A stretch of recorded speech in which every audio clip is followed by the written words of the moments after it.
Bona tarda a tots i a totes. Voy a hablar en castellano. Si en el coloquio queréis hablar en catalán, yo encantado. Me gusta mucho escuchar el catalán, aunque no lo hablo. Y estoy muy contento de estar aquí. Recuerdo muy gratamente la otra vez que estuve hace más o menos 10 años aproximadamente. Y nada, espero aclarar o quizá confundir un poco más, porque los filósofos nos dedicamos a confundir a la gente que creía que no tenía problemas y que estaba todo claro, y a lo mejor si salís de aquí pensando que esto es mucho más complicado, no habré hecho mal mi trabajo. Si yo empezara diciendo que lo que nos pasa en el mundo es que tenemos una crisis de autoridad, seguramente que todos vosotros pensaréis, este es un reaccionario conservador que en el fondo lo que le molesta es que la gente no se ponga de pie cuando entra el profesor en el aula, ¿no? Bueno, pues creo que sí, creo que hay una crisis de autoridad, pero una crisis de autoridad que no tiene que ver con esta liturgia de que nos traten de usted y nos traten con un especial respeto, sino con algunos asuntos más inquietantes, más de fondo, que a mí me gusta llamar no tanto autoridad como autorización. Vamos a pensar algunos temas, ¿no? ¿Quién es el autor en el mundo Google? Tenemos un gran debate sobre la propiedad intelectual, que ahora se ha medio resuelto con una ley, una parte, en fin, nos va a seguir ocupando. ¿Quién es el autor en un mundo donde cortas, pegas, buscas en los monitores de búsqueda te hacen parte de tu trabajo, etcétera, ¿no? ¿De quién son los datos? Los datos que nosotros vamos dejando por ahí. ¿Tienen derecho a espiarnos? ¿Quién decide qué es privado y qué es público? En una sociedad como la nuestra, configurada a través de las redes, ¿no? ¿Quién tiene la autoridad, esa autoridad para decretar lo que es de buen gusto? Donde antes había claramente un canon y unas personas con autoridad para decir esto es hortera y esto es de buen gusto, esto es la gran literatura y esto es basura, aquí se come bien y aquí se come mal, ¿no? Ahora mismo esto no está claro, no digo que no haya autoridades, ¿no? Pero no está claro, ¿no? O estar conectados nos hace más libres o nos hace perder nuestra autenticidad. ¿Quién nos representa? No nos representa, ¿no? Hemos venido de un debate sobre quién nos representaba o si no nos representaba nadie, ¿no? ¿Qué derecho tiene usted a representarme a mí? ¿O podemos actuar sin representación? Todas estas preguntas que acabo de hacer aquí de manera así muy genérica tienen en común como su trasfondo que no sabemos o que algo ha pasado en el mundo en el curso de unos pocos años en virtud del cual ya no sabemos a quién corresponde la autoridad. La autoridad de un texto, la autoría de un texto, la autoridad para establecer lo que se puede enseñar y lo que no se puede enseñar, la autoridad de representar, la autoridad de estar oculto o a la vista de todos. Todo esto se nos ha tornado bastante borroso. ¿No nos parece? ¿No nos parece que este es el punto? La filosofía tiene que partir siempre de una confusión.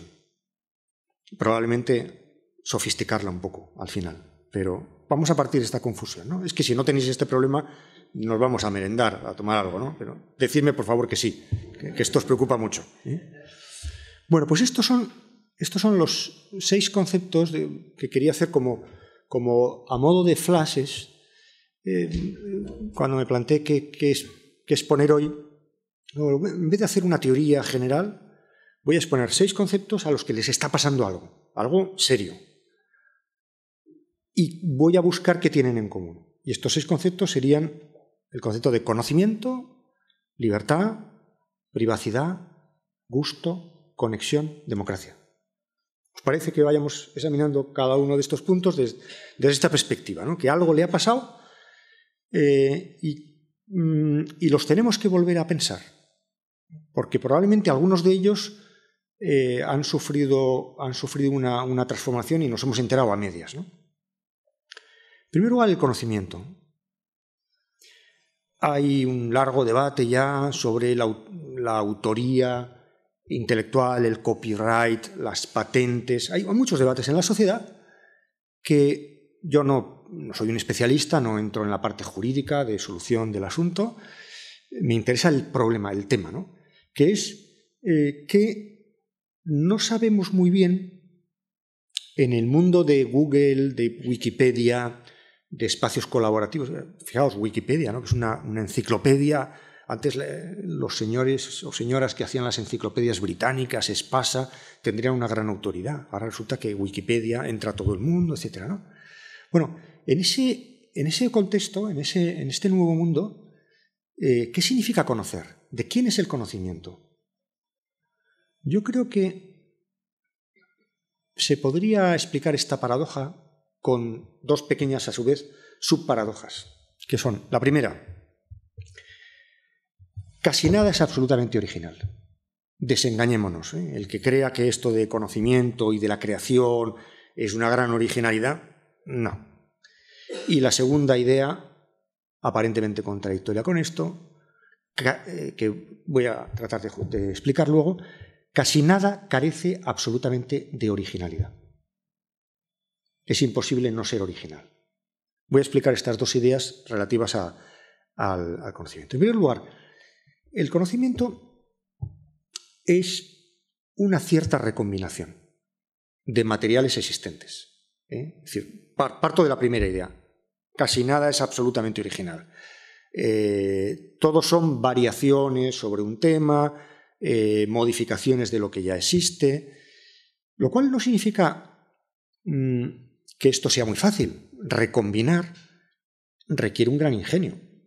Vamos, cualquiera que haya escuchado las variaciones Sibelius, por ejemplo, no podrá decir que la recombinación es una tontería al alcance de cualquiera. Yo no sería capaz de componerlas, ¿no?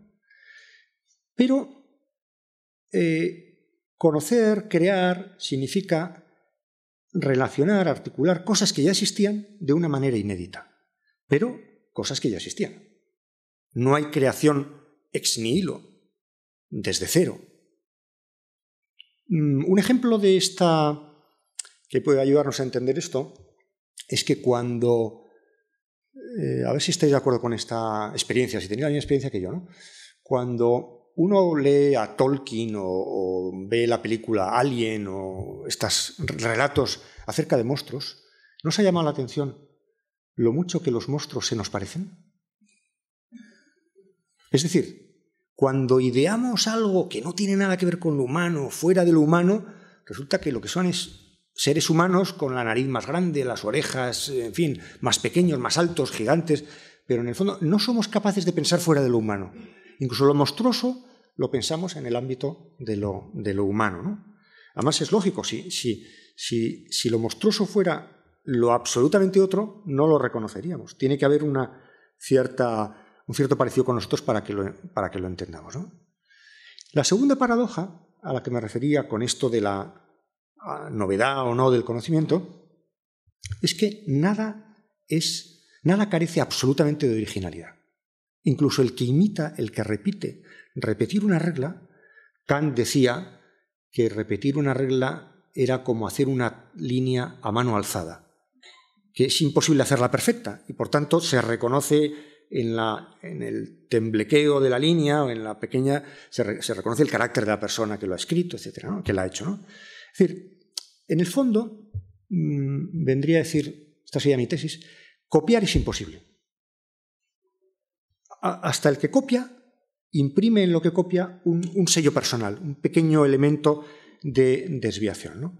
Por supuesto, con esto, ya que estamos en un centro educativo, con esto no estoy haciendo una apología del plagio, de copiar en los exámenes, que a mí me enfada especialmente también cuando en mi tarea de profesor, ¿no?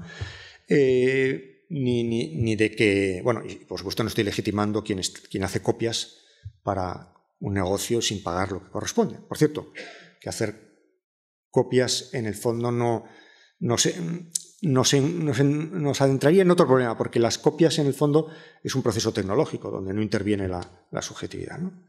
Bien, lo que quiero decir con esto es que Internet, desde el punto de vista del conocimiento, ha hecho patente algo que ya los seres humanos conocíamos de alguna manera. acabo de citar a Kant, y Kant no estaba conectado a Internet, pero sabía los límites de lo nuevo y la dificultad de copiar y la posibilidad de hacerlo, ¿no? Bueno, la red lo que ha hecho es potenciar esto enormemente, es decir, la idea de cómo nosotros podemos hacer público nuestros conocimientos, nuestras opiniones, de una manera inusitada, ¿no? Por eso, y con esto quería concluir esta pequeña introducción, este primer apartado sobre el conocimiento, en el fondo, y además me parece que tiene interés estando en una institución educativa, en el fondo no se puede conocer si no se tolera una cierta anarquía epistemológica, si me permitís la expresión, de vez en cuando hay que decir una palabra que no se entienda para que uno le tome en serio, ¿no? La anarquía epistemológica. Los entornos de aprendizaje tienen que resistir una cierta anarquía, un cierto caos, donde todo está muy reglamentado, muy establecido, funciona muy bien, no hay aprendizaje.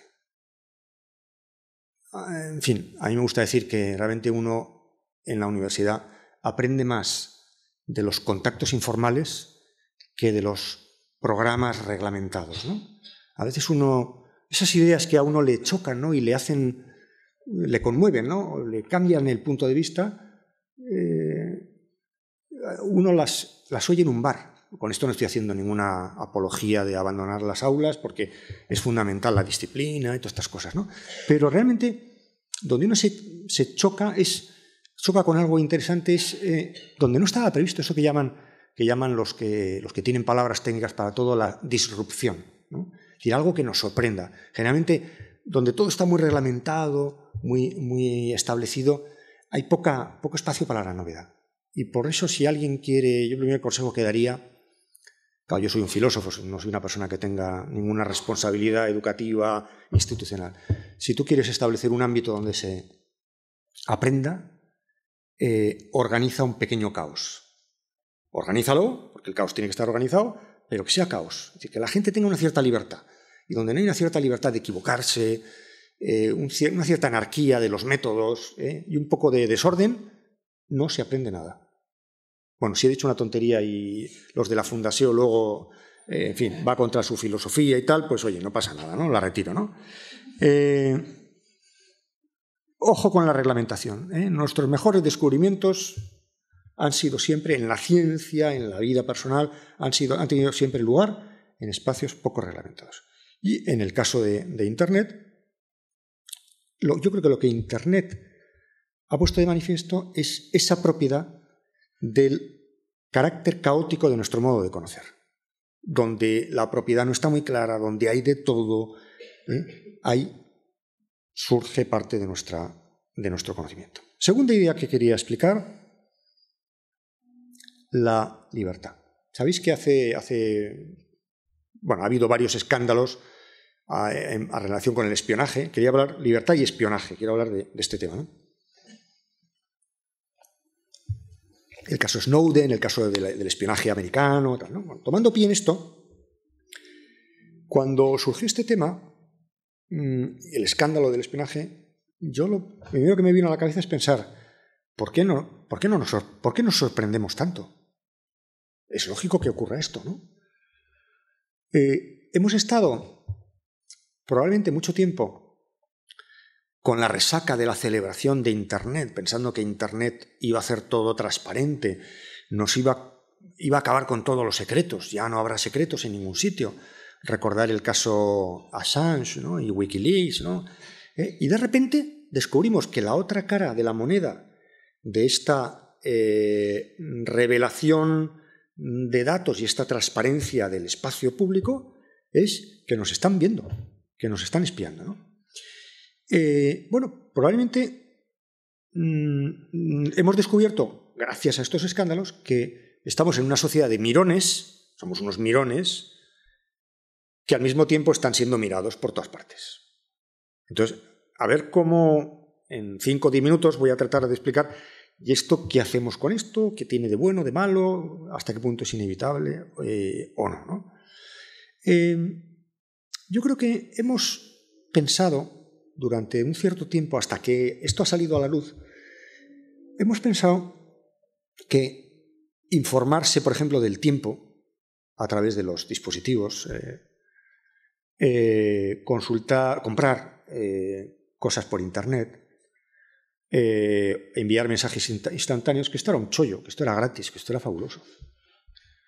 Hemos pensado, y no habíamos caído en la cuenta de que estar conectado es inevitablemente dar una información acerca de nosotros mismos.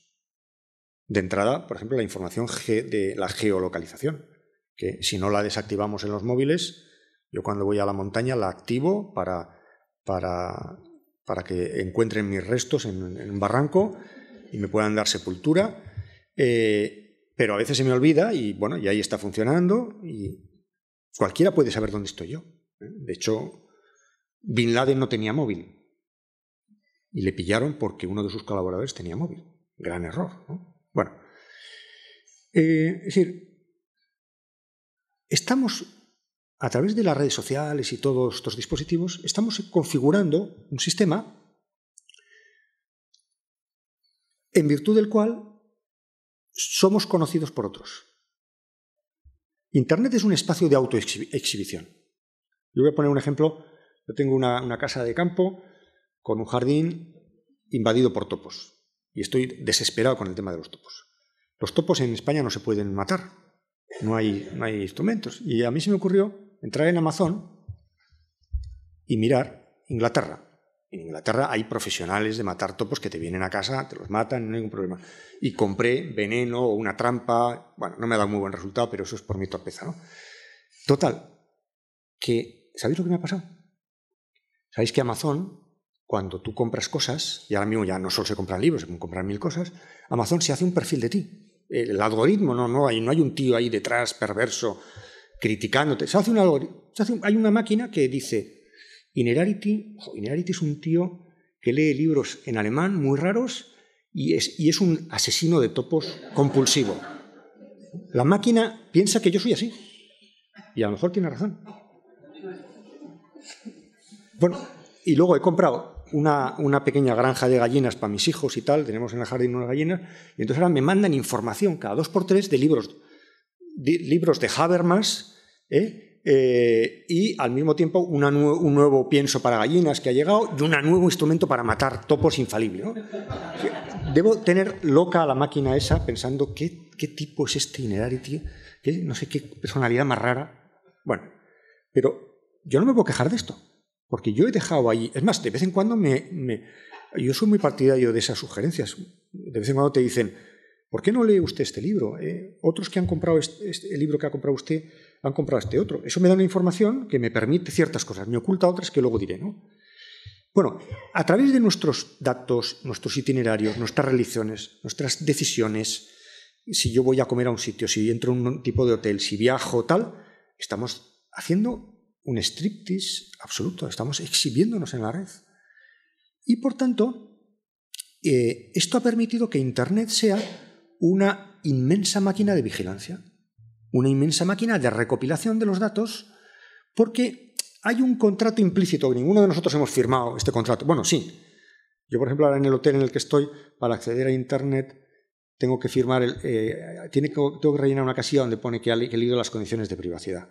No las leo, porque no tengo tiempo, pero ya sé lo que dice. Me va a empezar a llegar la información, ofertas de hoteles de esa cadena, bueno, pues ya veré lo que hago, ¿no? Es decir, implícitamente hemos firmado un contrato en virtud del cual nos beneficiamos de la red, de la información de la red, pero la red se beneficia de la información que nosotros le suministramos. Hay un do-des aquí, ¿no?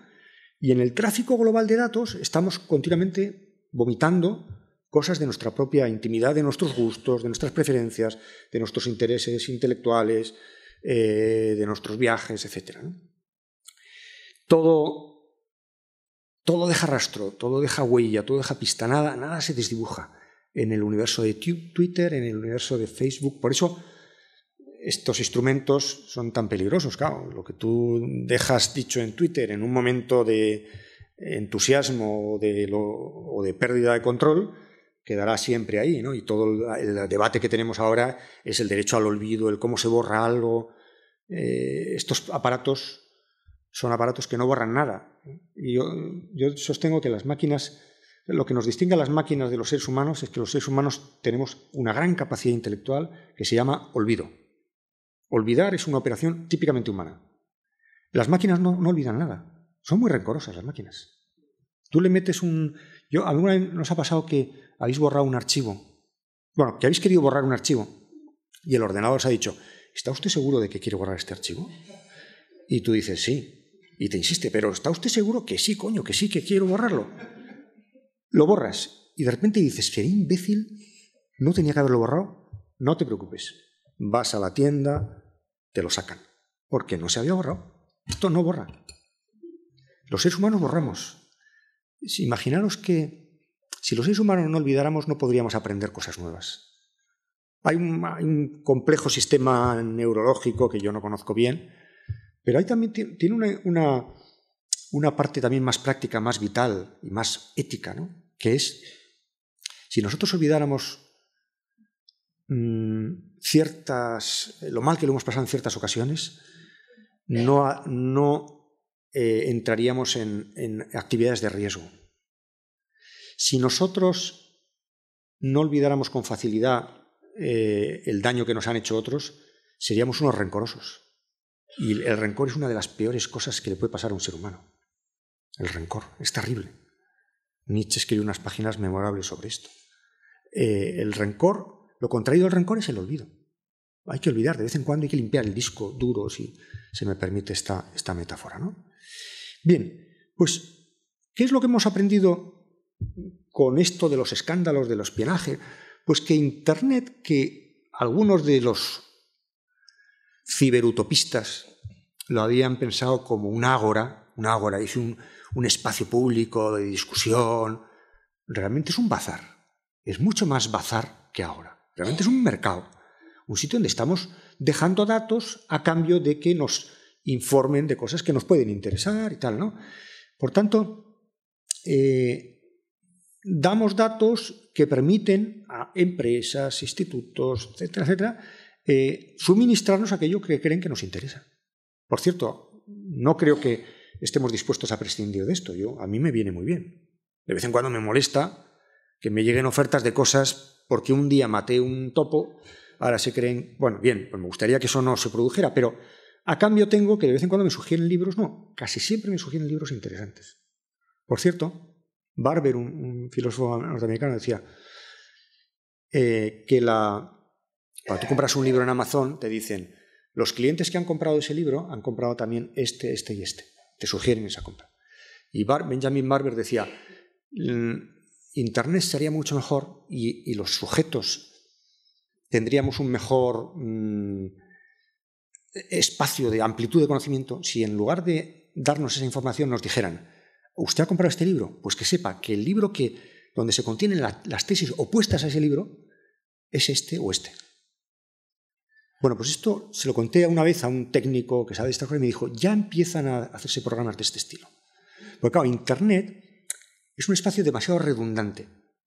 Si a mí me dan lo que ya leen aquellos que han leído el libro que yo he comprado, al final acabamos en una cámara de eco donde solo estamos reduplicando las opiniones, ¿no? Y lo realmente interesante en la vida es, vuelvo a la idea de lo disruptivo, lo realmente interesante es encontrarse con opiniones contrarias. Uno no aprende nada de los pelotas, uno aprende de sus críticos, ¿no? Que son los verdaderos amigos, son los críticos, ¿no? Que te dicen, oye, esta conferencia ha sido un tostón, ¿no? O te has equivocado aquí, bueno, tampoco hay que decirlo eso porque nos hiere un poco a los conferenciantes, ¿no? Bien. ¿Qué va a pasar con esto? Bueno, yo, por decir una palabra final sobre el espionaje, yo creo que el espionaje no va a desaparecer, tan viejo como la humanidad, pero creo que tiene que ser más inteligente, porque en el caso de Snowden fue un ejemplo típico de torpeza, ¿no? O sea, ¿para qué quiere Obama o los servicios de inteligencia pinchar el teléfono de Angela Merkel? Sí, que se lo pregunte, ¿no? La información que quiera dárselo, que se lo pregunte, que además es un aliado. Y si no, y si pasa lo que pasa, y se destroza la confianza. Y de hecho hubo un momento de una desconfianza entre Estados Unidos y Alemania como consecuencia de esto. Y yo supongo que Angela Merkel no diría ya nada interesante por teléfono. A lo mejor antes tampoco lo decía, pero ahora ya menos todavía. Porque, claro, si uno se sabe espiado, en fin, pues, es decir, a veces se obtiene más por la confianza que por el espionaje, ¿no? Decía un chiste de la Agencia Nacional de Seguridad Americana, dice, aquí realmente solo creemos en Dios. A todos los demás les espiamos. Bueno, pues yo siempre que recuerdo esta broma, este chiste, pienso, espían a demasiados. O sea, espiar a todos menos a Dios es espiar a demasiados. Hay que espiar poco, hay que espiar a los justos. Y probablemente uno de los grandes problemas de Internet, como el caso de Wikileaks, es la gran cantidad de datos que tiene que ser filtrado. Y esos filtros son siempre reductores. No se puede escuchar todas las conversaciones. Bueno. Tercer asunto, tercer concepto. La privacidad. Bueno, hasta ahora, si uno quería pasar a la posteridad, tenía que hacer algo memorable, muy difícil, una obra de arte o una salvajada, ¿no? Ahora mismo pasar a la posteridad es facilísimo. Aquí nos están cogiendo en streaming, ya hemos pasado a la posteridad. Si alguien quiere luego hacer una pregunta, ya está en la posteridad. Decía Steiner, a quien habéis invitado aquí, me parece, una vez, ¿no? Steiner decía, basta con tener un teléfono para estar ya en la biblioteca del Congreso de los Estados Unidos, ¿no? Todos los listines de teléfonos están en la biblioteca. Bien, si antes era muy difícil hacer algo imperecedero, ahora mismo lo difícil es lo contrario, hacer algo perecedero, donde todo queda, nada se borra, nada se olvida, no hay nada pasajero. Nuestro gran problema es el derecho al olvido. ¿Qué pensaría un ciudadano de la Edad Media si nos oyera nuestras discusiones sobre el derecho al olvido? Y él dijera, sí, aquí, no sé, en la Eneida hay un pasaje impresionante sobre un discurso sobre el deseo de pasar a la posteridad, hacer algo memorable que todas las generaciones recuerden. Eso lo hacemos nosotros. Yo ya soy un matatopos compulsivo para toda la humanidad, ¿no? Ya no borraré eso, ¿no? Es decir, continuamente con nuestro móvil, con nuestro Twitter, con los hábitos de navegación, se sabe todo lo que hacemos, perfectamente. Se nos tiene controlados. Somos un sistema que nos espiamos a nosotros mismos, porque aquí no hay un gran conspirador escondido, sino que, bueno, qué fácil es ahora mismo escribirle un correo electrónico a cualquiera, en fin, qué fácil es encontrar los datos, etcétera, ¿no? Pero claro, esto nos plantea dispara la sospecha de manipulación y de control. Hace que también nos sintamos hasta cierto punto inseguros, ¿no? Saben todo de nosotros, ¿qué pasará, ¿no? Es decir, yo estaba acostumbrado antes, digamos, a que, sobre todo los que somos un poco mayores y no somos nativos digitales, ¿no? Y hemos pasado de un sistema a otro, pensábamos que controlábamos qué parte de nuestra intimidad era expuesto al público y qué parte era privada, y no se lo decíamos a nadie. Había límites, como aquello que se dice en mi pueblo, de si no quieres que algo se sepa, no lo pienses. Pero generalmente, si no quieres que algo se sepa, pues no lo haces. O lo haces en un ámbito reducido, o se lo dices a poca gente, ¿no? Bueno, al menos venimos de ese mundo, ¿no? Muy utópico, tampoco es así, pero venimos de un mundo en el cual podíamos decidir qué partes de nuestra intimidad eran expuestas y qué partes no. Bueno, esa privacidad 1.0 ya no existe. Es más, yo estoy convencido de que no ha existido nunca. Si vivís en mi caso, que yo vivo en un pequeño pueblo, tendréis experiencia de que la privacidad es mentira. El sitio donde mejor se salvaguarda la privacidad es en la gran ciudad. En un pueblo todo se sabe, enciendes la chimenea y ya la gente comenta que has encendido la chimenea, sales o entras, hay un sistema de control. Por eso, por ejemplo, ¿os habéis fijado que a los hijos pequeños en un pueblo uno los puede dejar sueltos por la calle? ¿Por qué? porque hay una vigilancia espontánea, no reglada, en virtud del cual yo confío que los vecinos, si alguien se cae, en fin, si hay un problema, ¿no? Mientras que en una ciudad eso no lo haríamos, ¿no? Bueno, pero lo que quería decir es que tampoco es verdad que en el mundo rural, o sea, este planteamiento de ¡ay, el mundo antiguo, ahí sí que había una intimidad protegida y un espacio público! Tampoco era así.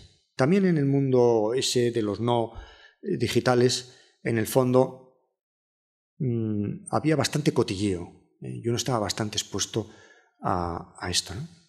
El asunto es, y la pregunta que yo creo que nos debemos hacer es, ¿cómo protegemos la privacidad, que sigue siendo un valor importante, en un mundo en el que voluntariamente nos estamos exhibiendo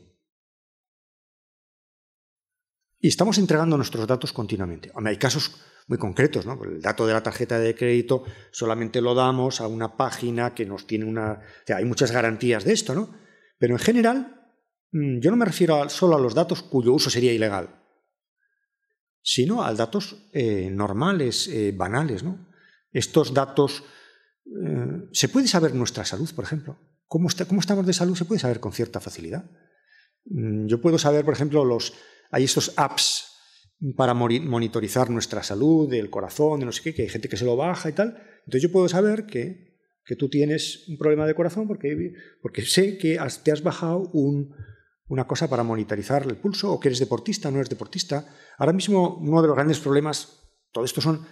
Yo arrojo aquí problemas y asuntos que no puedo resolver, porque no sé y porque no tengo tiempo, ¿no? Pero uno de los grandes temas es las compañías de seguros ya no funcionan como funcionaban antes sobre la idea de que el azar nos iguala a todos.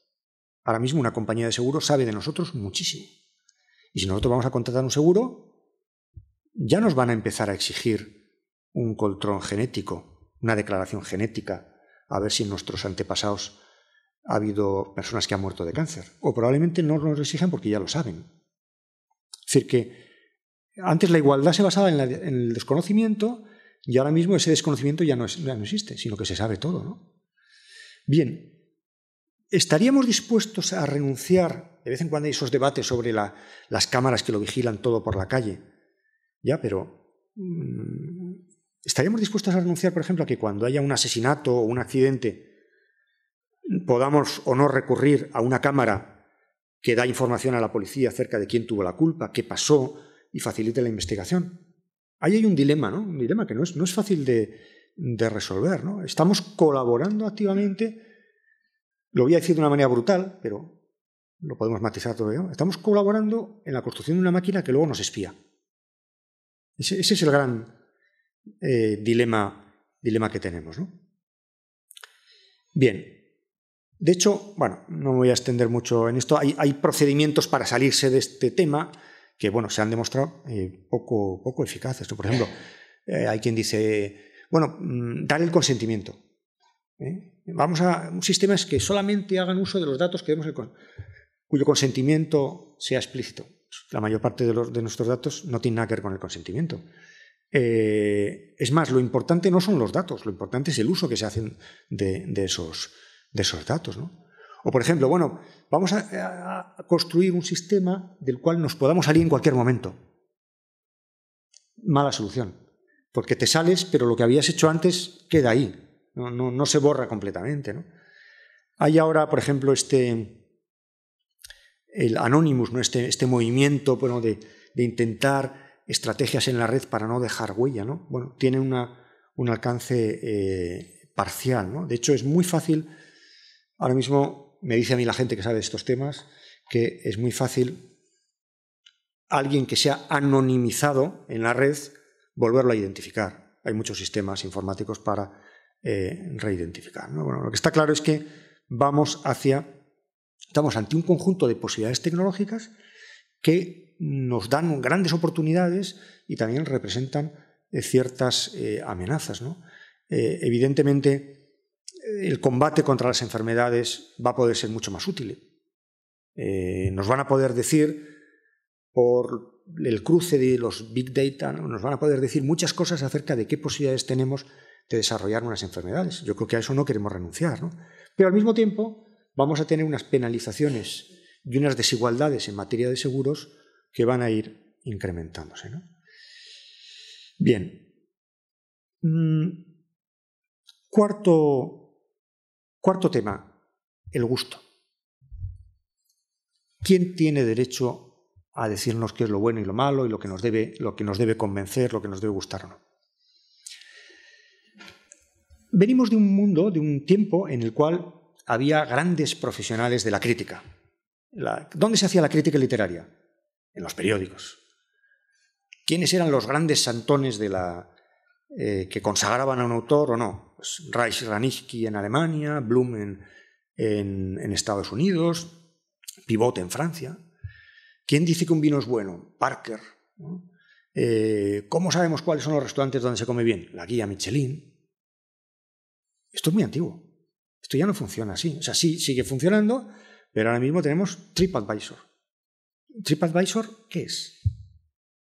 Un conjunto de indocumentados dando su opinión, gente que no sabe nada, ¿no? O a lo mejor hay expertos, pero el que escribe allí, sea un experto o sea un imbécil, tiene el mismo espacio, se le hace el mismo caso, ¿no? Porque no se sabe quién. Pepe, no sabemos si Pepe es un experto o no.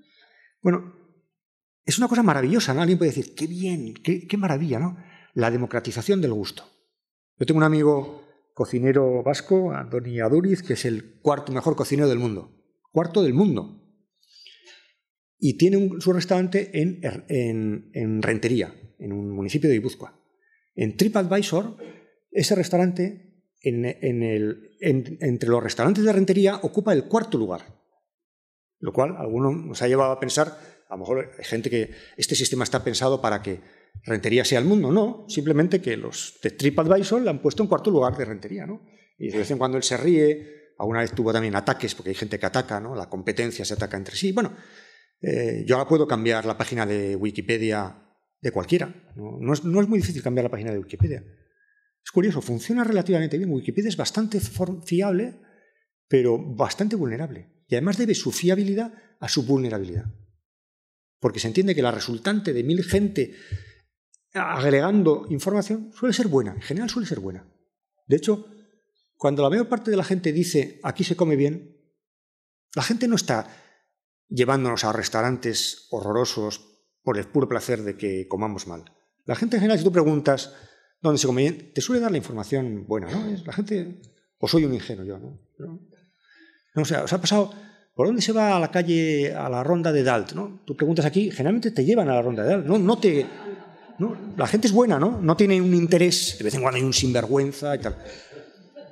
Bueno, entonces, hay gente sin cualificación, gente descualificada, está emitiendo continuamente su opinión. Es más, sin saberlo, con el me gusta, comprando. Y por tanto, bueno, y además esto tiene también otro asunto interesante, que es que no hay opinión sin réplica. En el espacio de Internet, en los periódicos pasa, ¿no? Yo me acuerdo aquí en La Vanguardia, me hicieron una entrevista una vez y yo no hablé del procés, hablé de cosas filosóficas y tal, pero en las opiniones que había abajo me pusieron a parir, unos porque lo que yo había dicho claramente iba en contra del procés y otros porque yo era un soberanista radical, ¿no? Bueno, entre los dos grupos se combatían entre sí y tal, y yo no había hablado, es que no había hablado del tema, no es que hubiera dicho algo que podía ser malinterpretado, no, ni siquiera había hablado del tema, ¿no? Bueno, ¿qué significa esto? Que hemos creado un espacio público en el que toda opinión tiene su réplica y cualquiera lo puede hacer. Yo puedo comenta esta noticia. Bueno, yo creo que además esto, por cierto, ya se está quitando de los periódicos porque ahí solo entra gente radical y gente que no tiene otra cosa que hacer. Yo lo he experimentado en alguna... Nunca te encuentras una opinión moderada. Siempre te encuentras opiniones extremas. En un sentido o en otro, pero siempre la gran gente que está en el centro, o como le queramos llamar, está trabajando.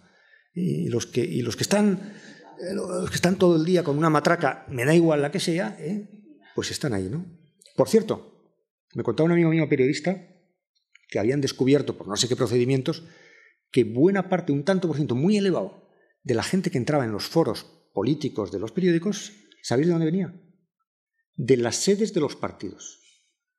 Claro, me imagino el típico secretario, secretaria liberal, no sé qué hace allí, no va nadie y tal, pues vamos a poner a parir al otro y tal, ¿no?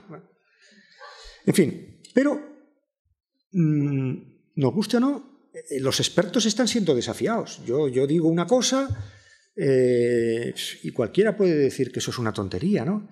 Y por tanto, vete tú ahora, por eso retomo lo que decía al principio, vete tú ahora a apelar a tu autoridad. Es que yo soy catedrático. Oye, yo me acuerdo cuando yo llegué a la universidad que el catedrático era una persona que tenía adjuntos, es decir, 3 o 4 personas que iban detrás de él y le llevaban la cartera. Yo esto lo he visto. Ahora mismo no os cuento lo que tiene un catedrático por detrás. Tiene un ministro queriéndole, en fin, quitar el sueldo y alumnos evaluando. ¿Dónde se ha visto esto, no? ¿Quiénes son los alumnos para evaluar al catedrático? Pues sí. Por cierto, no se suelen equivocar. En general no se suelen equivocar los alumnos. Suelen dar un juicio bastante correcto. Hay que cocinarlos un poco, como los datos de la... porque hay también su demagogia y su cosa, pero en general el sentido común es el sentido de la gente, ¿no? Bien. Claro, entonces, ahora mismo, esta circunstancia nos plantea dos hipótesis extremas, ¿no? Para unos, esto es la apoteosis de la democracia. Qué bien, ¿no? O sea, qué bien que no haya diferencia entre un catedrático y un estudiante, entre uno que ha estudiado y otro que no ha estudiado, entre tal. Da igual. Todos podemos entrar y opinar. Qué maravilla, esto es la horizontalización de la sociedad. Es verdad, hay una cierta horizontalización, cualquiera es juez en materia de gusto, cualquiera puede decir lo que sea, y esto rompe las estructuras verticales de la opinión, las jerarquías, ¿no? Las autoridades, ¿no? Ahora, también hay un conjunto de opiniones más bien negativas sobre esto, ¿no? Que hablan de la banalización, pues este ejemplo que os decía del restaurante de Rentería es un caso de esto, ¿no? Es decir, yo diría simplemente una cosa, ¿no? Que es, o dos cosas, mejor dicho, ¿no? Primero, Internet ha multiplicado la crítica. Ha permitido que aquí todo el mundo ejerza de crítico, que haya 1000 críticas, pero no es mala información. La información de TripAdvisor la habéis utilizado. Está bastante bien en general. De vez en cuando se encuentra uno cosas muy raras y tal, ¿no? O le decepcionan, pero en general no está mal. Es una buena orientación y a lo mejor, no sé, yo por ejemplo la guía Michelin, hace mucho tiempo que dejé de creer en ella. Entre otras cosas porque mi amigo que es el 4º cocinero del mundo, solo tiene 2 estrellas Michelin, ¿no? Y entonces ya la tercera vez que se la denegaron, yo le escribí y le dije, ahora ya no creo en las estrellas, ¿no? He dejado de creer en el firmamento. No creo en eso, ¿no? Bueno, puede ocurrir una cosa muy positiva, y creo que esto tiene un efecto positivo sobre la formación de nuestro gusto, que es el siguiente. En un momento en el que tanta gente, todos nosotros, nos dedicamos a emitir nuestra opinión en los medios de comunicación y tal, por fin los expertos, los críticos, pueden hacer una cosa que no estaban haciendo, que es decir algo con validez universal. Un crítico literario, un crítico gastronómico, una persona que enseña literatura, cualquier cosa, alguien que tenga una función crítica, un profesor, todos somos un poco esto, puede dedicarse a enseñar lo que nadie sabe, a ir contra el gusto dominante, a no plegarse, porque claro, esta democratización del gusto lo que hace es crear un gran gusto dominante, una gran corriente, y a lo mejor la función de la crítica es precisamente separarse de esto y enseñarle a uno ¿qué? Lo que no sabe. Porque en el fondo, como usuarios, estamos en un sistema que nos suele decir lo que ya sabemos.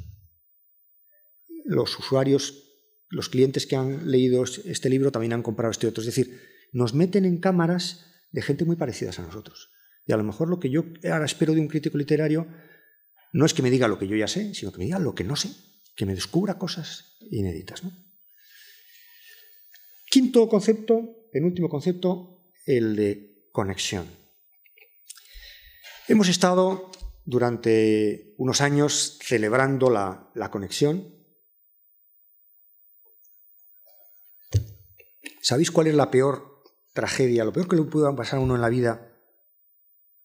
La experiencia más desagradable cotidiana que tenemos, ¿sabéis cuál es? Cuando uno llama por teléfono y le dicen el usuario con el que usted está intentando comunicar está ocupado o fuera de cobertura. Es una tragedia.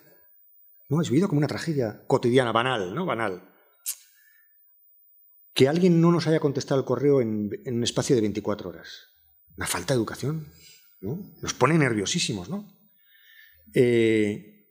¿Ha entrado usted en una zona donde, por ejemplo, que funcione mal como vivo en un pueblo, pues estamos un poco en la barbarie, fuera de la civilización, la conexión a Internet es pobre, menos los correos de Monse, que esos entran muy bien, pero en general es un poco desastre, ¿no? Es una faena eso, ¿no? Y no te digo ya nada, quedarte desconectado. Eso es la muerte. La muerte en el universo digital es estar fuera de conexión, no tener Twitter, ¿no? ¿Por qué? Porque la experiencia de la normalidad cotidiana, nuestra experiencia de la normalidad es estar conectado. Estar conectado, saberlo, estar... no puede haber un niño sin un móvil, ¿no? En cuanto tienen ya 2 años, ya tienen el móvil en el pañal y tal, para saber si tienen que salir y tal. La amistad ya se hace a través del chat y puedes no conocer a esto, la comunicación en la familia, la ciencia, las organizaciones, los movimientos antiglobalización, todo tiene que estar conectado, ¿no? No estar al alcance de los demás o resistirse a ciertas redes es una rareza.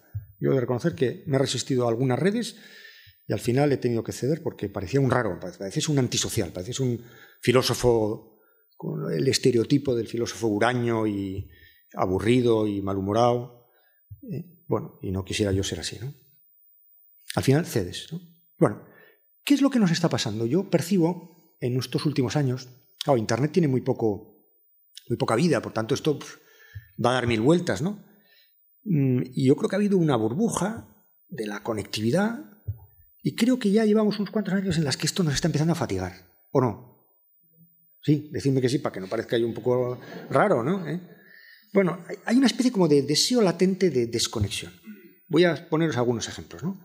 Se habla ya de sobredosis comunicativa. Yo creo que nosotros, llegado un momento, a partir de un número de correos electrónicos al día, en fin, yo hay días que realmente digo, hoy no he trabajado. ¿O no? ¿No os pasa? O otra experiencia. Yo antes tenía un trabajo y ahora tengo 2. El que tenía y la comunicación, ¿no? Entonces, por favor, esto como... Bueno, pues una operación interesante es tirar al spam correos, ¿no? Bueno, de alguna manera, si yo ahora no contesto... ¿Os habéis fijado que cuando uno le llaman... Yo ahora tengo el teléfono apagado, si luego lo abro y veo 2 o 3 llamadas perdidas y tal, tendré que decir, perdón, es que estaba en una conferencia, ¿no? ¿No?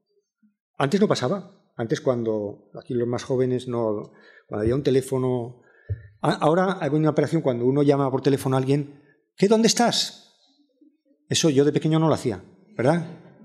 ¿Cómo que dónde estoy? Pues en mi casa, ¿no? Has llamado a mi casa, ¿no? Ahora, casualmente estoy en casa. Bueno, entonces, ahora mismo, no haberse puesto a una llamada telefónica es algo por lo que hay que pedir perdón. Oye, perdona que no te cogiera, ves que estaba en una conferencia y era un poco complicado al mismo tiempo hablar y dar la conferencia y tal. Bueno, te suelen aceptar esta disculpa, ¿no? Pero claro, esto está empezando ya a tener efectos penosos, ¿no? Por ejemplo, aceleración. Oye, que no me has contestado un correo que te he mandado hace media hora, ¿no? ¿Os acordáis del tiempo en el que se celebró el teletrabajo? Esa gran estrategia de las empresas que nos engañó como a bobos, ¿no? Porque, claro, se ahorraban la oficina y se permitían personas trabajando 24 horas durante 7 días a la semana, ¿no? Que es en lo que nos hemos convertido, ¿no? el teletrabajo ha pasado de ser una liberación, qué suerte, no tienes que ir a la oficina, ¿no?, a ser una maldición. Maldita sea, no tengo oficina. Yo a veces, yo que no tengo oficina propiamente dicha, a veces digo, a veces envidio a esa gente que fichar, ¿no? ¿Qué operación? Porque fichar implica desfichar, no sé si hay una operación de desfichar. Yo no ficho nunca, pero no desficho nunca. Entonces, bueno, a mí lo que pasa es que mi trabajo me apasiona y por lo tanto me da igual. Pero en fin, entiendo que haya gente que se está empezando a cabrear con sus empresas porque la teledisponibilidad permanente hasta el espacio físico, ya el espacio físico no está protegido, ¿no? Ya nadie te pide disculpas por llamarte para una cosa de trabajo el domingo, ¿no? Bien, yo creo que esto está incluso produciendo una cierta náusea, lo podemos llamar una náusea telecomunicativa, una fatiga tecnológica, que se traduce en un deseo de desconexión, aunque solo sea parcial. De hecho, ¿os habéis fijado que ahora a las vacaciones le llamamos así? Me voy a desconectar. Me voy un fin de semana a desconectar, o me voy el verano a desconectar. Es desconectar. ¿No? Nuestros abuelos no entenderían esta expresión. ¿Cómo desconectar? ¿Qué significa eso? Para nosotros es fundamental. La libertad, hay un elemento de nuestra libertad que es la capacidad de desconectar. Hay cantidad de estrategias de desconexión. Empecemos por las de tipo personal, que es no contestar inmediatamente a los correos, no conectar el correo electrónico durante un cierto tiempo. O sea, defenderse del intrusismo de las redes sociales, de prácticas de desintoxicación informativa, ¿no? Oye, ya esta noticia ya la he visto en 3 periódicos, pues tampoco hace falta que la vean más, ¿no? O no me des tantos datos porque coartas mi... no estar en comunicación continua, desconectar el correo electrónico mientras se trabaja, ¿no? Hay empresas en California, bueno, estas cosas siempre pasan en una empresa en California, ¿no?, que por lo visto mandan a sus empleados, yo no sé dónde lo leí, a terapias de desconexión comunicativa. Hay empleados verdaderamente burn out, o sea, quemados por la conexión. Y hace poco hubo un debate en Francia interesante sobre esto, donde se proponía que las empresas prohibieran la comunicación sobre temas laborales los fines de semana. O a partir de ciertas horas, ¿no? Claro, es que ahora mismo te pueden mandar un correo electrónico pidiéndote una cosa ya más urgente a las 11 de la noche, en fin, cosas inauditas, ¿no? Eso que una socióloga alemana llamaba la felicidad de estar ilocalizable, eso de desconectar, estar ilocalizable, es una maravilla, es una experiencia inédita para nuestros abuelos, estar ilocalizable, ¿no? El derecho, por ejemplo, el derecho a no estar geolocalizable. Todos nosotros estamos geolocalizados en el momento en que tenemos un teléfono. Bueno, ya hay gente formulando ese derecho también a desconectar, entre otras cosas porque nuestro teléfono dice de nosotros cosas que a lo mejor no nos interesa que los demás sepan dónde hemos ido, ¿no? Aunque no hayamos hecho nada malo, o si hemos hecho algo malo especialmente, ¿no? Es decir, cada vez hay más posibilidades tecnológicas para facilitar esta desconexión, porque cualquier instrumento tecnológico solo funciona bien si tiene un mecanismo de desconexión. Un ejemplo, yo no sé nada de esto, pero me han contado y lo he registrado en este contexto. ¿Sabéis que los motores tienen posibilidades de desconectar el sistema de conducción asistida?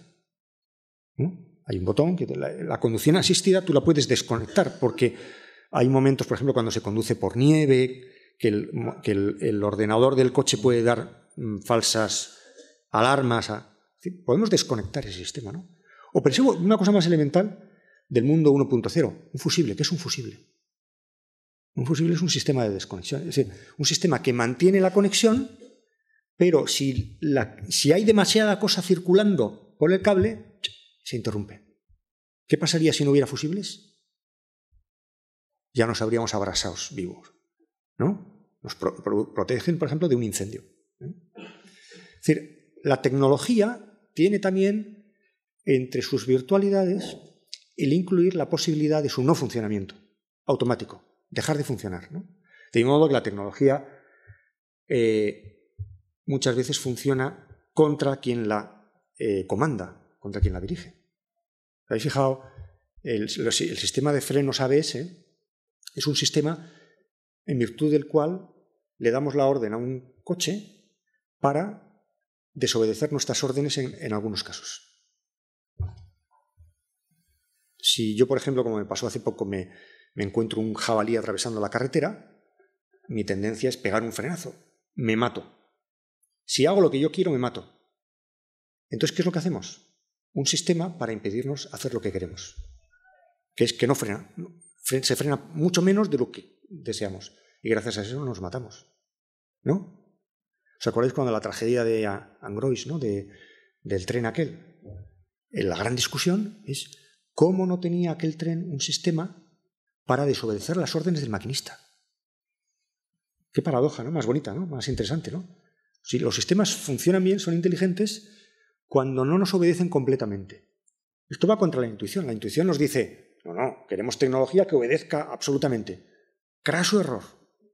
La tecnología buena, la tecnología inteligente, es una tecnología que está pensada para desobedecernos ocasionalmente. Bueno, esto nos llevaría muy lejos.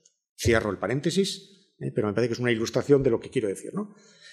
Celebro la comunicación, la conexión, pero esto solo va a funcionar bien, y solo va a funcionar bien antropológicamente, psicológicamente, si permitimos que el sistema tenga mecanismos de desconexión. Hay programas, por ejemplo, cuando uno quiere, si uno quiere no ser interrumpido y trabajar, a veces esto nos pasa a la gente que nos dedicamos a esto de la investigación, que dices, bueno, yo necesito esta mañana porque tengo que resolver un asunto, escribir un texto, los de Collserola me han pedido el texto de la conferencia para la publicación, son unos pesados, quieren que lo entregue mañana.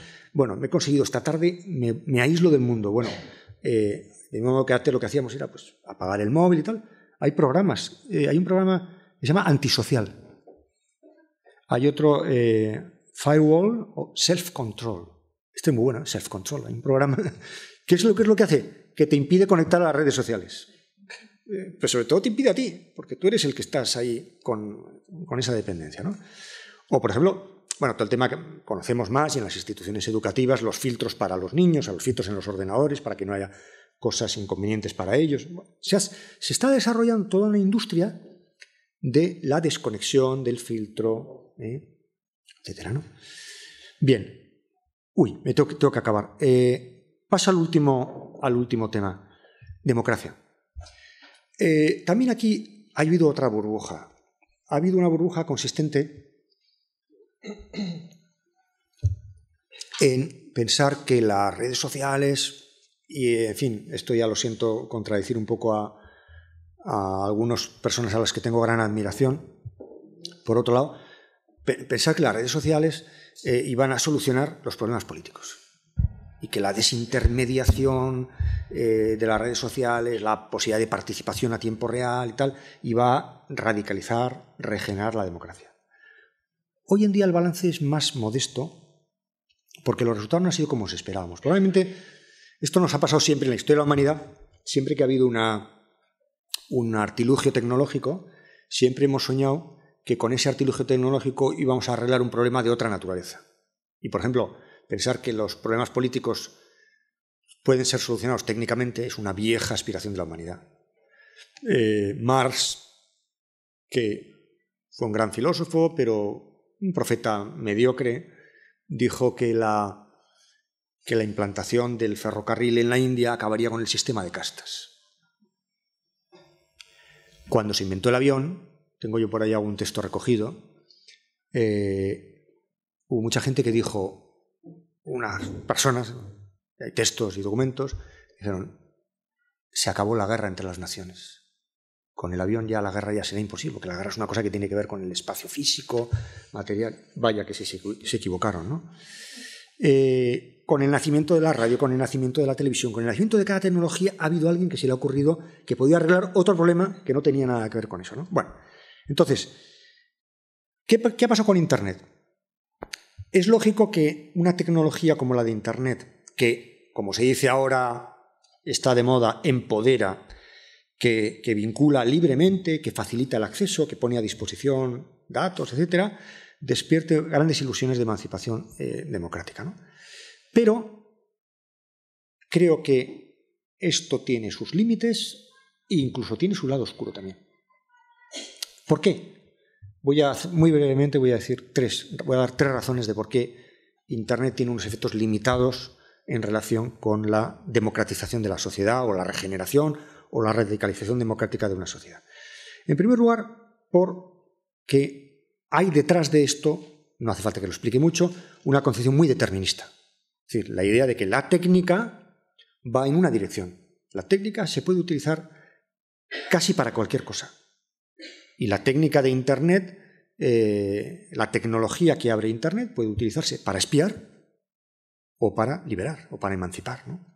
Por tanto, esa idea determinista de que la tecnología siempre se utiliza en una dirección, pues yo creo que es bastante exagerada. En segundo lugar, porque es una ilusión pensar que el espacio de Internet es un espacio sin poderes, donde somos todos realmente iguales.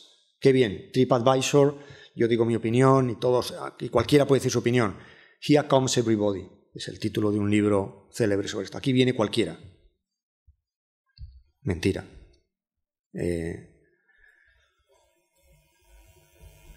No quiero poner ejemplos que luego traicionan, pero en fin, si hace falta los pongo.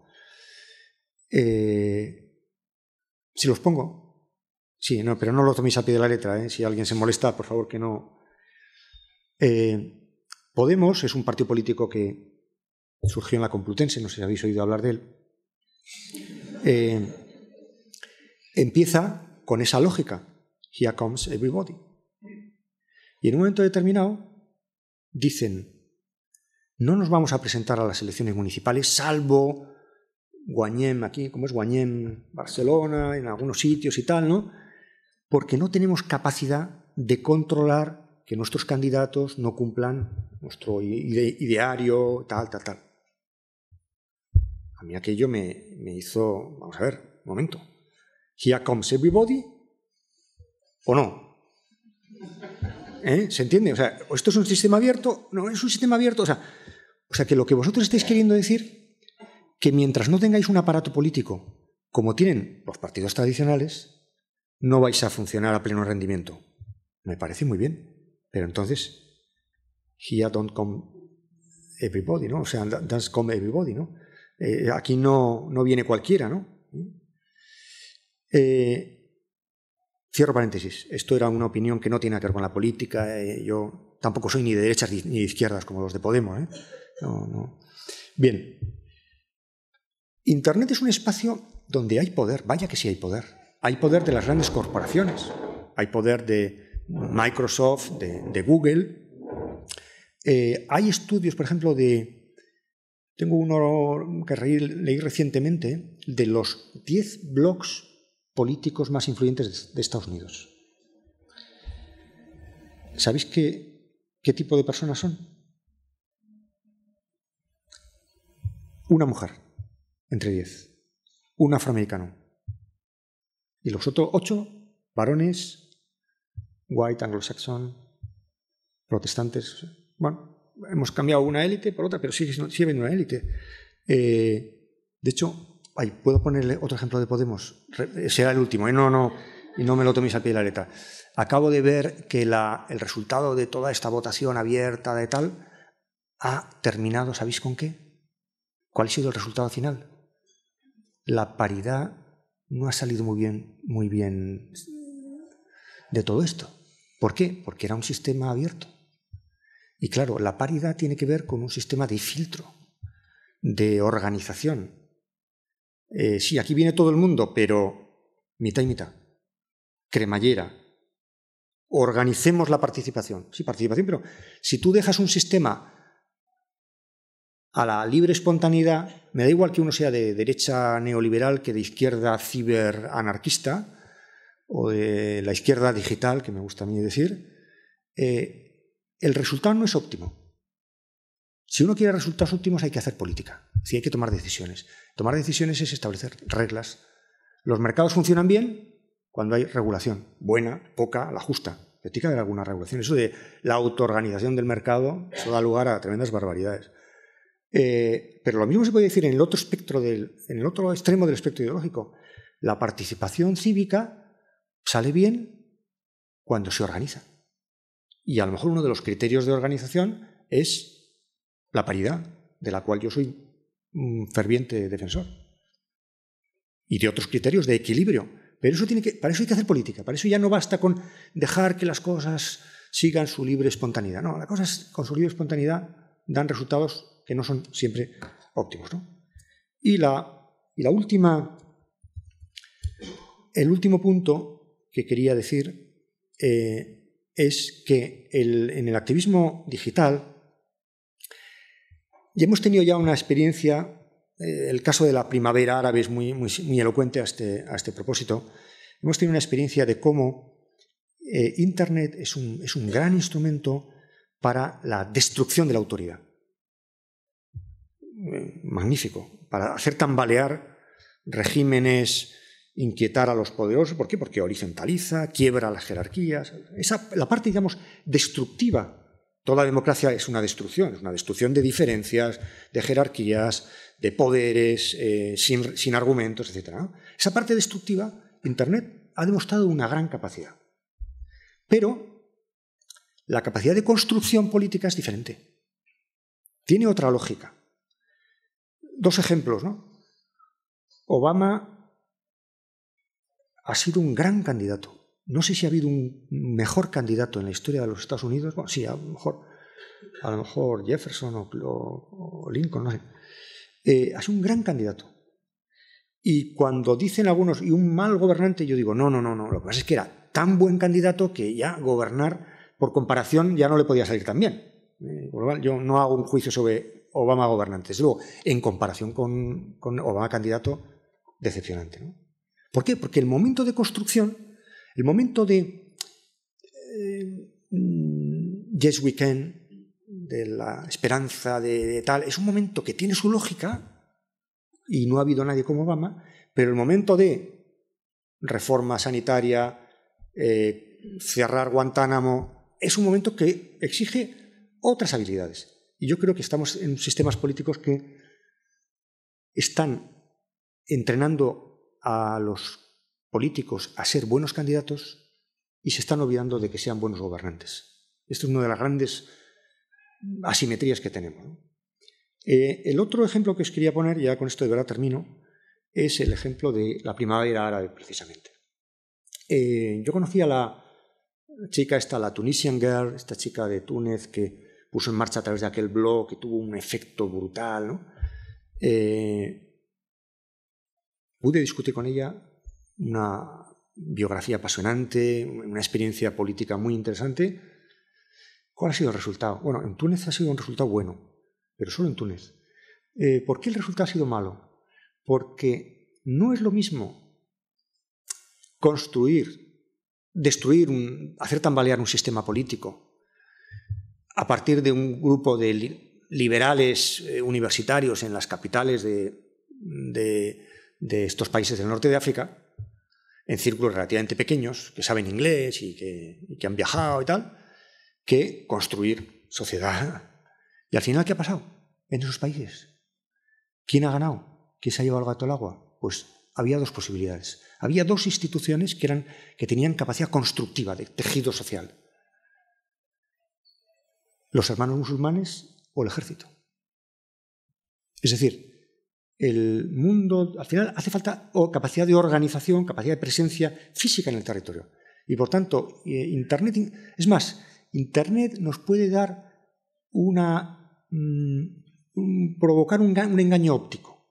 Pensar que estamos interviniendo mucho en la sociedad, porque tenemos muchos tweets, porque tenemos unos grandes seguidores, porque tenemos un ciberactivismo muy notable. Y olvidar que hay una parte constructiva de la democracia podemos decir 1.0, que es ocupación del espacio físico que podemos estar descuidando, ¿no? Moltes gràcies.